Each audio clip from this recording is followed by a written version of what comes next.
చంద్రగ్రహణం. సమయం తీసుకుని చదవండి, వినండి. తప్పకుండా మీకు తెలిసిన వారికి షేర్ చేయండి. పూర్తి వివరణ ఉంది. సెప్టెంబరు 7, 2025 చంద్రగ్రహణం పూర్తి వివరణ ఇక్కడ సమగ్రంగా ఇవ్వడం జరిగినది. చంద్రగ్రహణ విశేషాలు: తేదీ 7 సెప్టెంబరు 2025 ఆదివారం. తిథి భాద్రపద పౌర్ణమి.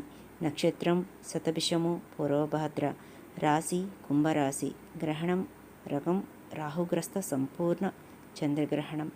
భారతదేశంలో మొత్తం ఈ గ్రహణం స్పష్టంగా కనబడుతుంది. గ్రహణ కాలమానం: స్పర్శ ప్రారంభం రాత్రి 9:57 సంపూర్ణ గ్రహణ ప్రారంభం రాత్రి 11 గంటలకు. మధ్యకాలం రాత్రి 11:41 విడుపు ప్రారంభం రాత్రి 12:22 8వ తేదీ. ముగింపు ఉదయం 1:26 8వ తేదీ. పుణ్యకాలం 3:29 సంపూర్ణ బింబ దర్శనం. 1:22 రాశులపై ప్రభావం. ప్రతికూల ప్రభావం కలిగే రాశులు వృషభ, మిథున, కర్కాటము, సింహ, కన్య, తుల, మకర, కుంభ, మీన. వీరు మహాశివారాధన, శివాభిషేకం చేయడం, ఉపవాసం, జపం చేయడం మంచిది. మేషరాశి శుభం. వృషభం వ్యధ హాని. మిథునం చింత హాని. కర్కాటకం సౌఖ్యం శుభం. సింహం స్త్రీ కష్టం హాని. కన్య అతి కష్టం హాని. తుల మాననాశనం హాని. వృశ్చికం సుఖం శుభం. ధనుస్సు లాభం శుభం. మకరం వ్యయం హాని. కుంభం ఘాతం హాని. మీనం హాని ఘాతం. శుభం అని రాసి ఉన్న వారికి ఎలాంటి ప్రతికూల ప్రభావం ఉండదు. మేష ధనలాభం శుభం. వృషభం వ్యధ హాని. కృత్తిక 2, 3, 4 పాదాలు. రోహిణి 1, 2, 3, 4 పాదాలు. స్థిర 1, 2 పాదాలు దానం ఇవ్వాలి. మిథునం చింత హాని. మృగశిర 3, 4 పాదాలు. ఆరుద్ర 1, 2, 3, 4 పాదాలు. పునర్వసు 1, 2, 3 పాదాలు దానం ఇవ్వాల్సిన అవసరం లేదు. సింహం స్త్రీ కష్టం హాని. మఖ 1, 2, 3, 4 పాదాలు. పుబ్బ 1, 2, 3, 4 పాదాలు. ఉత్తర 1 పాదాల వారు దానం ఇవ్వాలి. కన్య అతి కష్టం హాని. ఉత్తర 2, 3, 4 పాదాలు. హస్త 1, 2, 3, 4 పాదాలు. చిత్త 1, 2 పాదాల వారు దానం ఇవ్వాలి. తుల మాననాశనం హాని. చిత్త 3, 4 పాదాలు. స్వాతి 1, 2, 3, 4 పాదాలు. విశాఖ 1, 2, 3 పాదాల వారు దానం ఇవ్వాలి. వృశ్చికం సుఖం శుభం. విశాఖ 4 పాదం. అనురాధ 1, 2, 3, 4 పాదాలు.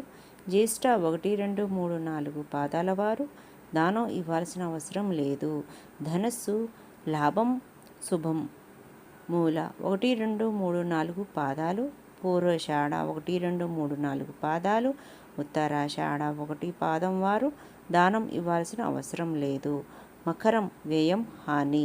ఉత్తరాషాఢ 2, 3, 4 పాదాలు. శ్రవణం 1, 2, 3, 4 పాదాలు. ధనిష్ట 1, 2 పాదాలు దానం ఇవ్వాలి. కుంభం ఘాతం హాని. ధనిష్ట 3, 4 పాదాలు. శతభిషం 1, 2, 3, 4 పాదాలు. పూర్వభద్ర 1, 2, 3 పాదాల వారు దానం ఇవ్వాలి. మీనం హాని. పూర్వభద్ర 4వ పాదం. ఉత్తరాభద్ర 1, 2, 3, 4 పాదాలు. 1, 2, 3, 4 పాదాల వారు దానం ఇవ్వాలి. ఆధ్యాత్మిక భావాలు కలిగిన ప్రతి ఒక్కరూ ఈ గ్రహణం రోజున దైవ జపం దానము చేయడం మంచిది.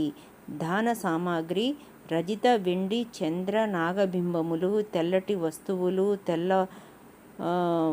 వస్త్రము, బియ్యము 1.25 కేజీ, నీల వస్త్రము, మినపగుండ్లు 1.25 కేజీ, తమలపాకులు, వక్కలు, ఏవైనా పళ్ళు, తాంబూలాది దక్షిణలు, స్వయం పాకానికి వస్తు సామాగ్రి అన్నీ కలిపి బ్రాహ్మణులకు మీ పేరు గోత్రములు చెప్పి దానముగా ఇవ్వండి.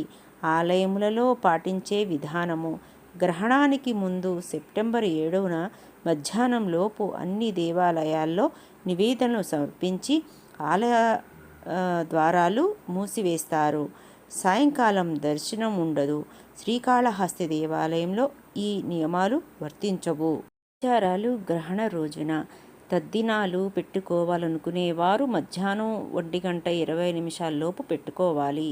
గ్రహణ కాలంలో స్నానాలు, ఉపవాసం, దైవనామస్మరణ, మంత్రజపం, దాన ధర్మాలు చేయాలి. గర్భిణీ స్త్రీలు, పిల్లలు జాగ్రత్తగా పాటించాలి. కత్తెర, సూది పనులు చేయరాదు. అసలు బయటికి వెళ్ళరాదు. మొత్తానికి 7 సెప్టెంబర్ 2025 చంద్రగ్రహణం భారతదేశంలో పూర్తిగా దర్శనమయ్యే అరుదైన గ్రహణం.